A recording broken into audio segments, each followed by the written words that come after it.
So you're saying there is very little need to worry, but the worries are coming from a couple of factors. One, initially we were told that it would be as a result of foreign travel. Someone's come from abroad and may have carried the disease with him, particularly, or her, particularly from Africa. Now we are seeing cases that perhaps may have come without that necessary foreign travel contact. Should that be worrying, given the fact that we were told monkeypox, unlike COVID, doesn't transmit through air, through respiratory factors? Is there a possibility perhaps that some of these infections could, despite that, emerge in this country?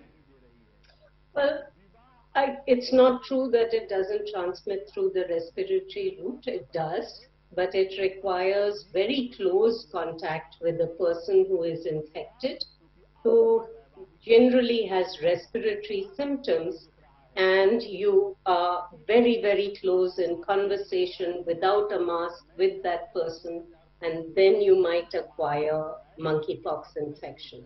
The more likely route of transmission is skin contact with a person. Now, in terms of where the disease is coming from, 3 out of the 4 confirmed cases did have a travel history. And the 4th case has a history of attending an event where there might have been people that might themselves have had a travel history. So not everybody who gets monkeypox manifests with florid symptoms. It's possible that someone might be mildly symptomatic and spread to somebody within the country. Now, person-to-person transmission is taking place in many countries.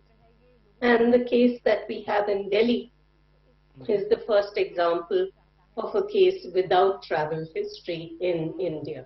This just points out that we need to exercise caution, that we need to make sure that when we know a person is ill or unwell, we advise them to get the right kind of testing done and subsequently isolation.